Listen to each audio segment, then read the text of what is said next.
Are we lit? Are we lit? Oh, yes, we are lit.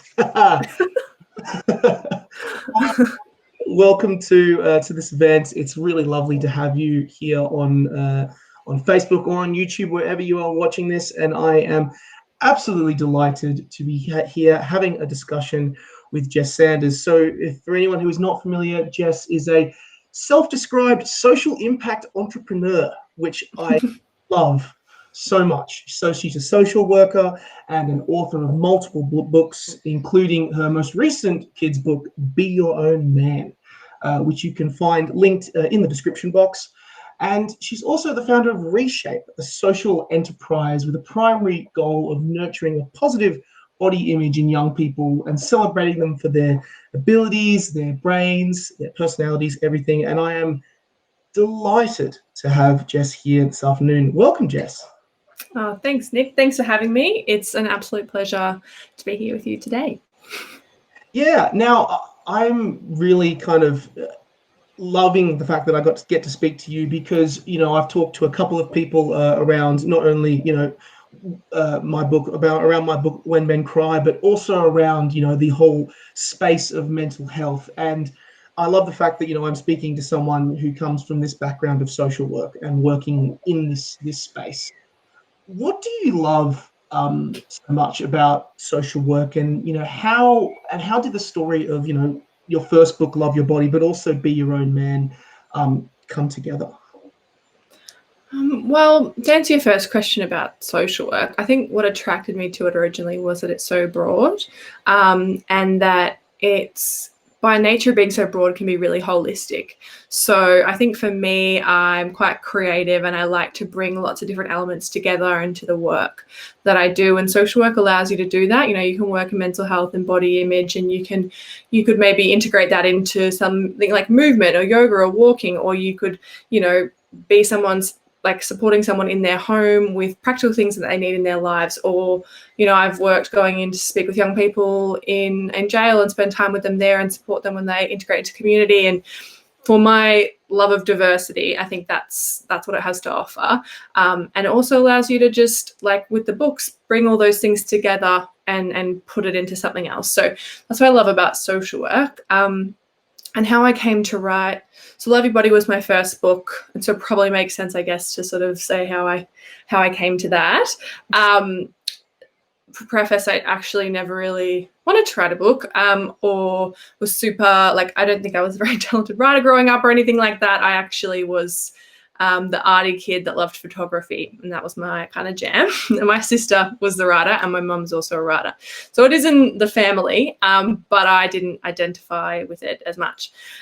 But growing up, I faced my fair share of battles around a bit of bullying, and just feeling quite different. I always felt like I didn't fit the mold of what it was to be a girl. And I also felt intense pressure around beauty and body image to meet the female beauty standard. And that kind of resulted in disordered eating. I didn't develop an eating disorder, luckily, but disordered eating, and it just really monopolized my brain space and resulted in poor mental health.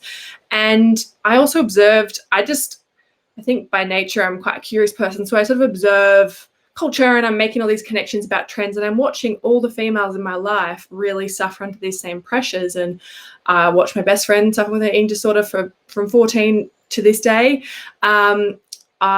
At one point when I left school, we actually lost one of our close friends to an eating disorder. I lost a good male friend in year 12 who took his own life. So all these events, I was just witnessing school as a mental illness factory, and the suffering that came as a result of losing people close to you, and what happens to a community as a result of that. So all those things combined, kind of, when I left school, I was really keen to just shake things up and be like, what's out there? I've been in this institution for this amount of time.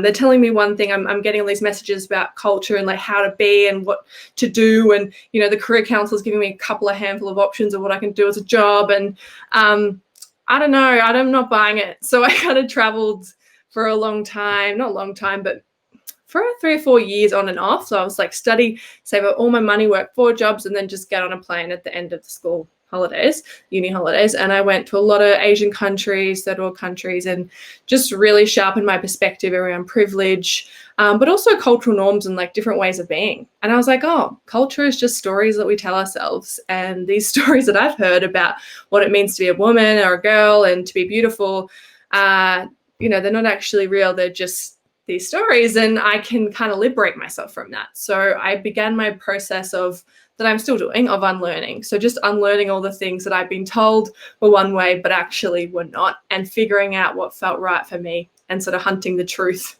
if you will. And that, I don't know, just got reading a lot of books, a lot of Instagram accounts with different opinions that I was also learning from, podcasts, whatever it was. But I kind of get obsessed with topics. And at that time I was really obsessed with body image, and for my own needs, really needing to sort of save some brain space. I was so tired of worrying about this stuff. I didn't want it in my life anymore. So I spent a lot of time following amazing accounts and just unlearning. And I got to this point where I was feeling really good in my body. I was feeling like I had a lot more brain space. I was a lot happier. And I was also studying gender at the time. And I remember looking at all these young girls and being like, why do you guys have to go through everything I just went through? All this unnecessary suffering for what? Like, it's all these sort of standards and things. They're not important. And like, we have bodies to, allow us to experience all the beautiful things that the world has to offer, to get us around. They're not objects. They're incredible instruments. And what a waste of energy and time and pain as well, and loss of life. So that's how I decided to write Love Your Body. It was just this real frustration with, why do you have to do that? I've now learned all this stuff. Let me share with you the knowledge I've learned.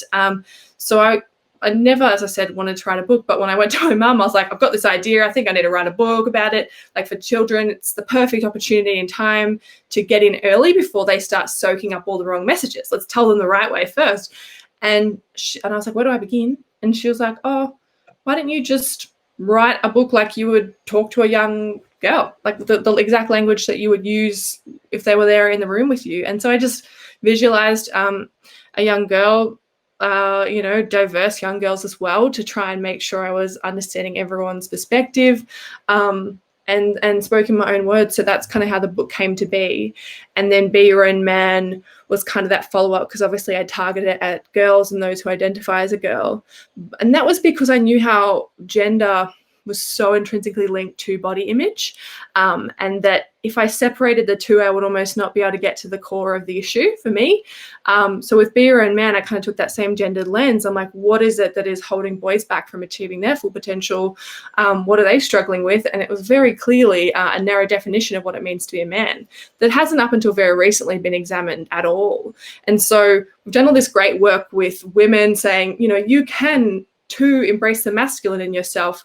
Strong isn't you, pretty. You're allowed to be the superheroes too. And it's like, oh, that's great. Now we can be on this spectrum of masculine and feminine. We can be a combination, and we're empowered to do that.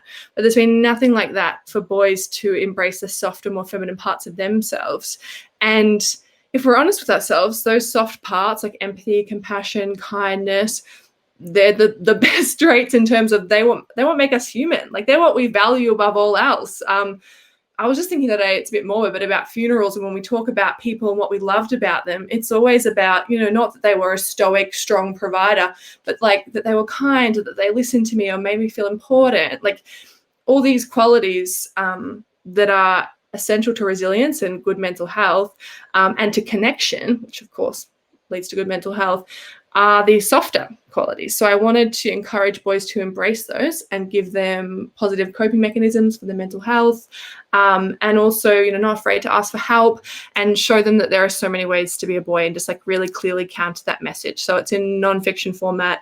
Again, it's my voice, just trying to comfort them and support them to feel free to be whoever it is that they are. So that's my long-winded explanation of how I got there. I love it. I love the whole journey. It's a great journey. I love this idea of unlearning around this, because for me personally, I mean, my book was based a lot around some of the issues that I faced myself, and I was never really a very masculine guy. I was always a very soft guy, and you experience the whole bullying nature when you're growing up, and you kind of are told a lot when you're a bloke or you're a boy to suppress that, and are encouraged in some instances to suppress that, which is a terrible message to learn when it comes to long-term actual self-care, self-management, because at the end of the day, everyone talks about mental health, but it's still your health. This is a part of you. This is a part of who you are, your identity in who you are, and you need to allow yourself the chance to not only be you have to allow yourself the chance to look after yourself and show care to yourself in that space. Men really struggle in that space, I think. Absolutely. It's funny you say that, actually. Like, I've been doing a lot of self-care workshops with young kids, and so it's co-ed schools, and we talk about strategies that we have to take care of ourselves, and I often want to hear about what they're already doing to build on their strengths and add new ideas. And the boys almost always, I'd say 95% of the time, say that they distract themselves until the feeling goes away, or push it down, or ignore it. And it's like, oh, it's kind of funny, but it's also like, that's what creates depression and anxiety and mental illness and unexplained bursts of anger, or not talking at all, like all these issues that can be formed by repressing emotions. And you've probably heard the phrase, the body keeps the score. And so you can also come out with physical ailments, like just repression is just the opposite of what we want, but that's their go-to tactic because they don't feel safe to talk to someone about it or write about it or create some art or do something expressive or play music, because all these wonderful, creative, expressive, healthy coping mechanisms for some reason come up in the bracket of girls. And it's just, it's not as available to them. And that could be due to just representation or our own gendered bias, so it's not being offered to them. Or a comment someone said, like, oh, you're drawing in mandalas or you're knitting, that's so girly. And of course, the worst thing that a boy can be is a girl. And then all of a sudden, we don't have access to self-expression, creativity, and healthy coping mechanisms. And then later in life, that really hurts men, right? When you don't have the coping mechanisms and skills to process all the ups and downs that life will inevitably bring you. Yeah, exactly. It's so interesting, and I kind of want to talk to you a little bit more about coming from the angle of the audience you were trying to reach with Be Your Own Man, because for a bit of context for everyone watching, so this discussion around us having this chat began after you were on the Booktopia podcast, and you talked a lot in that podcast around how when you were working with kids, you talked about how boys were often encouraged a lot to put down their own feelings. What does it in that space? What does it actually look like? Is it down to just when they're in like what does it actually look like when a kid is forced to put down their own feelings? Honestly, if you were observing from the outside, you probably wouldn't notice it. So it might not look like anything. It might look like the kid's nagging, mum, like, and needs to talk about something, and it's like, go away and distract yourself. And it's like, oh, I had a really big concern actually from school in my mind, and now I'm just going to play basketball instead and not tend to that. Or it could be, you've had a big fight with your sibling, and instead of sitting with that, writing about that, or talking to someone about that, you play a video game instead. And so all these little choices become new neural pathways in how you respond to trauma and pain. And so it's just becomes a habit. So we have an opportunity with young people to build really amazing, healthy habits and just save them a lot of time. A lot of us now are unlearning. We're trying to find new skills. We're like trying to equip ourselves with all these tools that weren't provided to us when we were young. But we now, knowing what we know, have an opportunity to equip young people with those skills. So often it's probably not that observable from the outside, but it's an internal transition, I guess, that happens within a young person. And often they don't even have the opportunity to talk about it. Maybe they're talking about it for the first time with me, and no one's ever asked them or even challenged them in that suppression, because I say, okay, you play video games, but does that feeling go away? No, it comes back later. Comes back bigger. and then the next feeling. And we have this illustration that I love in Be Your Own Man that Robbie did, which is sort of, he's visually illustrated the feelings, but it's in this big ball and it's sort of in the air, and it's like all these feelings are not good or bad, but when they're pushed together and shoved into a space, they become really heavy. And you can see the visual representation of this shadow and this big heavy ball of feelings that's following that young boy around. And I explain it like it feels heavy on your chest and you're carrying it around each day and you're sinking into yourself more. And I don't know if that's a feeling that you can relate to as being like a young person, a young boy, but I think it's pretty relatable for all of us.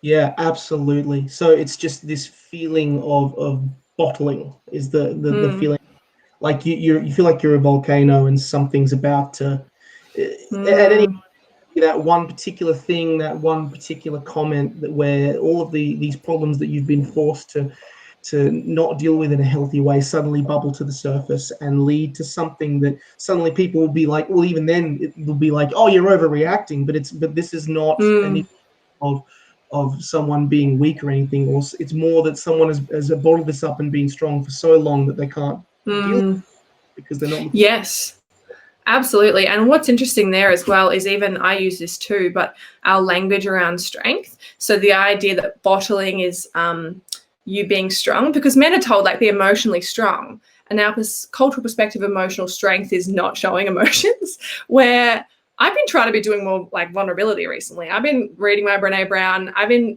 trying to be vulnerable, and it is hard. It is probably the hardest thing I'll ever do in my whole life, is to be truly vulnerable. And so I really want to reframe how we view strength when it comes to emotions, because emotional resilience, to be resilient, isn't to brush off a feeling or to push it down. It's to actually be brave enough to feel that feeling and to share it with someone else and to sort of trust in them. Like, that's so truly the hardest part. But I think we view strength in a little different way. So I think it's always good to examine that as well. Yeah. So I love,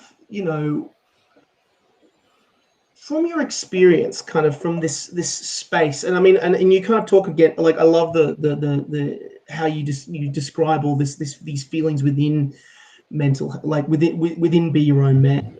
Like, how do you think that the issues that young boys face, particularly within this space, can be fixed?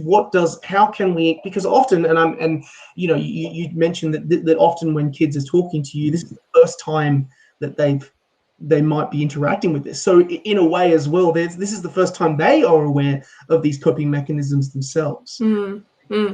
This is the first time they're even coming to terms with the concept of, hey, this is actually, I'm doing this and I'm reacting like this.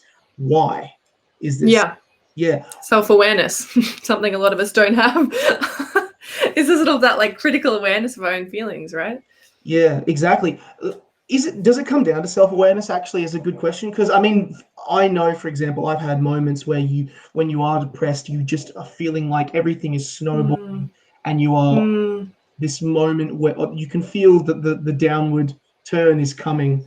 No matter what sort of cognitive stuff you try to bring to bear, but it's often, when I've had moments of this self-awareness of, hey, this is happening, but it will pass. Is it something that needs to be taught, or is there something else that can be used here to change that? Well, self-awareness is kind of one tool in the toolkit that I would call like emotional intelligence plus critical thinking. I think those two things, if implemented correctly in schools, could change an entire generation in the world. And in that toolkit of emotional intelligence might be self-awareness. It might be the ability to utilize self-compassion and speak to ourselves kindly. It might be building the muscle that is empathy. So, the same pathway that you use to understand yourself and do reflective work is also the same pathway that's used to apply empathy to others. So, you can kind of do two things at once, but you're reflecting internally. How do I feel?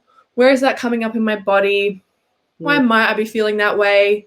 And how might I honor that feeling today? So I've just written a journal to accompany my book, Me Time, which is a self-care book, sort of for teens and adults. And it just basically asks those questions every day for, it's coming out in February, so it's a little while away, but it asks those questions every day for 8 weeks. And the idea is to build your self-awareness and self-compassion. So each day you're encouraged to say something kind to yourself, because they're learned skills. I think we think sometimes some people are just more naturally empathetic, women are just more naturally nurturing. It's not. We've been socially conditioned into doing that, which means that everyone can be conditioned into being empathetic and learning that skill. And yes, some are going to be more than others naturally. Of course, that's like human. It's how we work. We're all different. We have our personalities and that stuff. But yeah, these are all skills that can be taught. And if a young person had a critical awareness that everyone has a mental health and that it goes up and down, everyone has an internal narrative, and sometimes it can be a bully, but we have the ability to choose a different narrative when that comes up. Everyone has to ask for help and how to do that, and normalizing that conversation. And the critical thinking part is just, it's a little bit when they're a little bit older, but it's like, why might I be feeling that way? And where did that thought come from?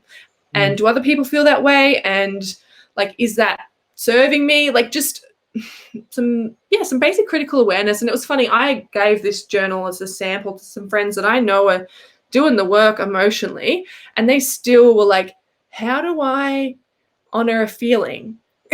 Like, how do I hold space for it in the day? Like, I was like, oh, okay, I'm gonna have to put examples in. I thought this was common knowledge. So it's sort of never overestimate the toolkit that people have, because so often it was just missing from their foundational education, and it was missing from their parents' foundational education, of course. And so how are they supposed to pass it on unless they've maybe been to therapy and done their work? It's just not there for them. So I think we need to place the well-being and mental health of students at the center of schools, because it's the biggest predeterminer of their success anyway. So if we argue that school's there for academic success or, success career-wise, well, if you tick the emotional health and emotional intelligence box, you're going to get them there. So that's my feelings in terms of, maybe an oversimplified solution, but I think it would do the world of good. Yeah, because if you don't allow that space, I think you touch on a great point here, and that is the idea of of self-care, but also allowing yourself to be vulnerable around other people as well. I was chatting with Sam Webb, who's the co-founder of Lifeline, and he basically talked. I asked him about, and this kind of transitions a little bit into When Men Cry, that kind of adult setting when you are, in your early to mid 20s, you're growing up, you're kind of reaching that point of emotional maturity within yourself. And he talked a lot about, if you're approaching someone who is experiencing these mental health issues, actually just the action of showing yourself to be a safe space was probably important or more important. So if someone was, for example, dealing with some sort of struggles of mental health, having depression, feeling suicidal, Sam was going, you don't have all the answers. You are just if you are you're speaking to them, you don't have it's very difficult to have all the answers. You are not a trained medical health professional, but what you can do is say, for example, I'm here, I know you, I love you, and whenever you are ready to talk about how you are feeling, this is a safe space for you to do how you are feeling. Yeah, absolutely. And because I sent him the book, my book, and he talked a lot about it, and he also kind of a big key theme within the book was just how these four characters really they don't really know how to talk to each other, in terms of them is showing these issues, these mental health problems, this lack of ability to look after themselves emotionally. None of them know exactly how to approach it. And what's amazed me is that a lot of my male friends have connected to this. They connect to specific characters. Do you think it's an indication of, and you going back to kind of a generational thing, like our generation still struggles to kind of process emotions, or do you think it's something bigger? Is it just, again, the whole fact that we have pushed and suppressed men to be like, you have to be like this in this particular way? I think when it comes to you know, your male friendships and male groups and my own male friendships, when I think about their experience, it is really different from my own, because the vulnerable, very open and deep conversations, or that door has always been open for women. Like, it's kind of, you know, even when you think back to representations of women in films, it's like the sleepovers where everyone's secrets are spilled and we just, you know, tell each other all these embarrassing, like, there's sort of, it's almost like a form of bonding. It is a form of bonding to share what's going on. And I think because we have this outlet, like, there's no better outlet really than talking about how we're feeling and having someone feel that they hear us, see us, and understand what we're going through. And women are pretty good at that, because that's kind of been the one thing that we've had space to do, is to talk about our feelings. And men haven't just had that same space. So it's literally a matter of practice. Like, how can you have a conversation about how you're feeling if that's just not a conversation you've ever had? It's just like same as learning language. You learn ways to be in certain conversations, and if you've never learned it, you won't even know where to begin. And also in your friendships, if no one's been brave enough to like take that first step and open up that door, no one will, because they're all kind of equally scared. Like, everyone's really feeling the same thing. But someone has to be the first one. And I'm not sure, I haven't gotten to the end of your book, so maybe someone does, in one of your characters, be that first person. But I think it's about even spoilers. More than coming up. No spoilers. I haven't read it. I'm guessing. I haven't finished it yet. I'm spoiling it for myself. Anyway, but sorry. But like, even like, okay. So even if they do open up and start talking and say, oh, hey, I'm here for you, this is a safe space, which is really great. But I think more powerful than that is being like, this is how I'm feeling and this is how I felt, you know, when I was this or that or whatever. Like, I'll often enter conversations knowing that my friend's struggling, knowing I want to help them. And before I sort of put it on them, which feels like an isolating move where I'm like, what's wrong with you? Blah, blah, I go, oh yeah, I've been feeling really flat lately. And it's, you know, I don't fabricate or somehow I bring to the conversation, you know, during COVID, I did experience depression for the first time. And so this has almost been a good thing because it allows me to then refer back to that and say, yeah, it felt like this. And then I felt this in my chest and I couldn't do anything. And then someone goes, oh yeah, like I felt like that too. And actually last week, and, you know, and it just opens up a conversation. That's vulnerability. When you are vulnerable, then you just are leaving the door wide open. You're saying, I'm a safe person to talk about this. I'm ready to put myself out there first and show you that it's safe. And I think that can be just as powerful as saying, hey, I'm here for you. Because hey, I'm here for you is great, but it also feels like you're the one with the problem when, like, the key in self-compassion and any kind of treatment really is, particularly in self-compassion, and Christian Neff is an amazing researcher on this and she talks about it a lot, but it's reminding yourself and remembering that you are not alone in this feeling. The feeling that you're feeling, so many other people are feeling that right now, or they have felt that, and this is a part of a collective human experience. And what mental illness tells you is you're alone, there's something wrong with you for feeling these things. And when you remind yourself or someone reminds you that you're not alone, that's just so powerful, because we are just these like community focused human beings. Does that ring true to you, like in the past, I don't know, interactions with friends or? Yeah, absolutely. It's just the whole kind of communication space. Like, it's the one of the key things that came out of this whole experience, because funnily enough, actually, even writing the book, I had a severe bout of depression while I was writing the book, which meant that it wasn't actually that hard to pull from, to put the feelings that these characters were experiencing down on the page. And it was just so a great. I came to this real moment of realization after the book was finished and before it was about to go out, around how depression, it makes you feel like you are alone. Yes, so sad that everyone is experiencing it. It's such a thing that so many people struggle with and deal with in so many capacities, that you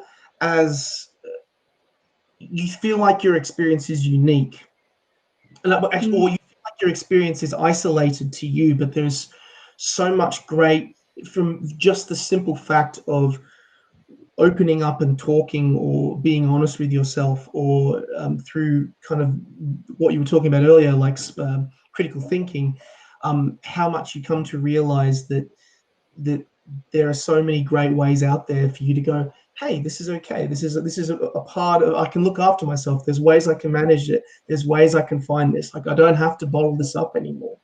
That is, and it's about honesty with oneself, not just with your friends around you, which ended up becoming like a major end point, a major button in kind of writing terms for the book. The main, like, at the end of the day, you know, honesty, you won't lie, you can't lie to yourself in the end, because it'll come back to bite you.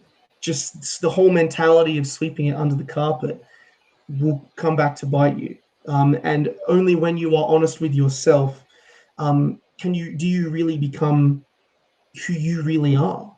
At the end, and that's, and in, yeah. I think that's also a product of depression. When you feel really out of sync with who you really are, or ashamed of who you really are, that's a surefire way to feel depressed as well. And like our culture with all these rigid rules about how we should be, and these stories about success and happiness and all this kind of stuff, there's a lot of things out there that could tell you that you shouldn't be how you are, and do this instead. And you listen to external voices and you're like, hey, I'm going to do this. And then all of a sudden we're feeling a deep sadness. And we're like, why do I feel so disconnected and numb? And it's just, I think the times I felt the worst is when I felt the furthest from myself. So I think doing that sort of work of being honest with yourself, and I think honest in a kind way, like in a way that you would be with a friend. It's kind of like, you can be critical of yourself, sure. I think that's part of self-awareness, right? But you should also do with like heaped spoons of generosity, and just, you know, like, yeah, you're not perfect, but no one is. This is a collective human experience. Or, yeah, you mucked up or you made it the wrong thing, but that's okay. You have tomorrow. And I think people think they can't maybe get anything done if they're too kind to themselves, or that they don't deserve that kindness. But I just think it's the only way to be happy and to be kind to others, just connected generally. Like, how you treat yourself is also externally what comes out as well. So, you know, it is also about the collective. But sorry, that was a bit of a tangent, but I do think that I don't know. Have you read Lost Connections? I'm about to start reading it, but I listened to the podcast. I think his name's John Hari. No, I haven't. You have? This is new for me. Well, I haven't even read it, but I recommend it just because all the themes he spoke about in the podcast really ring true around the mental health, you know, I was about to say pandemic crisis. It's just like on my tongue now. The mental health crisis that is happening, and I heard on a podcast today that globally we're the second most medicated country for anxiety in the world, or something like that. So it's just sort of like we're highly medicated, we're really unwell, and we're kind of treating mental illness sometimes like it exists in a vacuum, that you just kind of got it, rather than these environmental factors and systems that have gotten you there. And it puts the blame onto the individual, when really we're a part of a really flawed system that is making us unhappy, and you actually have to actively fight against it to find your joy and to get out of anxiety and depression. So I think when you're in depression, you do feel like you're alone, and also that it's your fault and that you have individual responsibility, but reminding yourself that, like, we're a really imperfect world that doesn't necessarily set us up for happiness. Sometimes leads us down alternate paths. So I think that's really important to remember. But yeah, definitely get the book, because it just talks about medication is really great for some, and I know it can really work, but a huge percentage of mental illness can be prevented through system change and through changes in schools and how we provide mental health services and things. So I think that's important to remember too. Yeah. So does it come down to not just, you know, with at the self level, good communication and honesty with oneself, but also at a broader sense, just and kind of going back to the whole idea of you know, of the things that you talk about within your work and within your books, just this idea of breaking down the established societal boundaries that we've set for each other, particularly within the constraints of gender and what constitutes being a strong man and what constitutes being vulnerable, Yeah. constitutes being soft, and what contributes to anything else. Does it come down to like being honest with self, but also really kind of being open to the fact that it's not just the male or the female experience, but we are human, and we are vulnerable, and we are strong, and we are everything. I do think it comes back to humanness. Like in an ideal world, I'd not have any sort of binary language in my book because we just feel free to be ourselves. But like when you break it down, I just think it's so crazy that we are suffering in all these kinds of ways, trying to meet standards that someone invented and not for our benefit. Like it's sort of like patriarchy. Who does that benefit? Doesn't benefit men, doesn't benefit women really, although on systems levels it benefits men, but on emotional it does not. And these things, they serve, I'm going to get pretty not existential but philosophical, but it serves capitalism, it serves our consumerist behavior, but it doesn't really make us happy. And so I think I've always felt, maybe the family I've grown up in, really liberated to question those systems, because ultimately it comes down to, I have one life and I want to be as happy and connected and true to myself as I possibly can. And I want to help other people get there too, because I think when I learn things, I'm like, well, you should know this too, because it's going to help you feel better. It's going to make you realize that, the thing that you thought was your fault isn't your fault, or that maybe you don't have to stay in that job that's sucking your soul dry, or, you don't actually need that much money or the big house, like to be happy or to be you. Just, I don't know, human nature is very much about fitting in and being connected to the whole. And so I don't blame anyone for sort of wanting to go with the grain and make their life a little bit easier. But what if we could collectively just open up what that looks like? And I think we are, right? So we've come a long way in terms of like, even just think about the last 10 years. Like I talk about body image and representation, that's completely shifted. So conversations like these and the ones that we just keep happening, it'll get us there. But I think that's where the critical thinking comes in for young people. It's kind of like they could learn to question systems that aren't serving them or humanity in general, and then build more inclusive, kinder ones in their place that will also kinder to the planet while we're at it. It's good are now happening. It's good that this has become, this is not something that's going away. This is not something that, generations past, they would take the approach of sweep it us under carpet and just completely ignore it. It's great that this is the space where discourse is now happening, where we have moved collectively, which is really great. It is. I could talk to you forever about this subject, but we are, you're very busy. You've got people to see, places to go. What's up next for you in terms of your direction? Good question. I feel that I'm at quite a transitionary, transformative kind of time, which probably we are collectively, I'd say, from the experience we just had. And I'm in Melbourne here, so it's been collectively traumatic, being locked down for so long. So I'm feeling like, I wonder if this is a Melbourne thing, but I'm questioning everything. And I'm, things that, like paths that I had set out, I'm now shifting completely. And so I can't really tell for sure exactly what I'm going to be doing, but I know that it's definitely going to come back to education, mental health, inclusivity, well-being, all those themes. I do think that when I look at this broad problem, that a lot of our solutions can come through education. If we could just give young people the right tools, I think we could see a whole culture shift in a generation.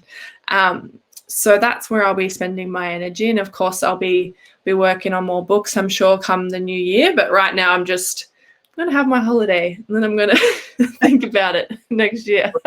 How about you? Are you ready for your second one? Oh, look, there's always a book ticking away in the back of your head. You never stop writing. And I know that the experience for a lot of people down, this whole year's been crazy. Like, I'm based here in Sydney, but it's not. Obviously, the experience of being locked up is being very different for people in Victoria. And I was going to finish by asking kind of around, a good relationship with mental health, but this whole releasing this book and and being in this time that we have been in this year has just made me so much more appreciative of things. So much more appreciative. I find myself in a positive, appreciative place of what I have, the space, the things that I get to do, and the positive place we find ourselves in. And maybe it's because we've gone through this sort of trauma together. Obviously, different parts of the country more so than others. But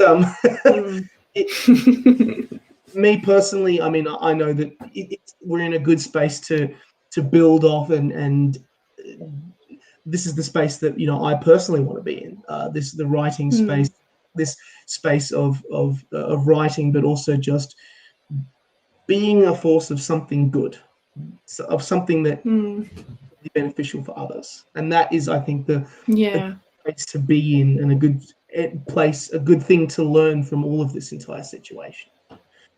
Yeah, I think so. It's kind of like, it might be selfish doing good things, but it feels good. It feels good to put good things into the world and to help people. I ultimately believe that's why humans are here and what drives us. I've done a bit of purpose work recently, and I doubt someone has a purpose that isn't about serving the community and helping others. I think it's at the core of our nature. So yeah, and I think even more so now, people I know are like quitting their jobs that are just not doing that and looking for others. And it's just been a really good reminder of what is meaningful in our worlds and what do we want to do with this like one precious life. So it's cool. It's grateful to be here in this space with you as well, talking about mental health. I think it's the place to be. I wouldn't be doing anything different. Yeah. Yeah, and it's been absolutely awesome to have you on, and thank you so much for taking the time to come and chat to me about this. And I wish you all the success in the world going forward. Oh, no worries, Nick. It was a pleasure. Anytime. I'm sure we'll do more things together in the future. Yeah, I hope so. It'll be awesome. So for everyone watching, you can check out Jess's brand new book, Be Your Own Man, which is published by 5 Mile right now over at booktopia.com.au. I've attached all of the links in the description box. Order my book as well, When Men Cry, which is published by Breathe Art Holdings. 10% of my personal earnings from the book as well are going to Livin', which is an amazing mental health charity that aims to break the stigma around mental health. And lastly, we've been talking about mental health this entire conversation. If you are experiencing mental illness, or you know someone who is experiencing mental illness, first of all, Jess and I think you are amazing. You are awesome. Keep thinking yourself that you're amazing. And if you need help, please contact Lifeline on 13 11 14. That number again, 13 11 14. Stay strong, everyone, and thank you so much for tuning in. Thanks, everyone.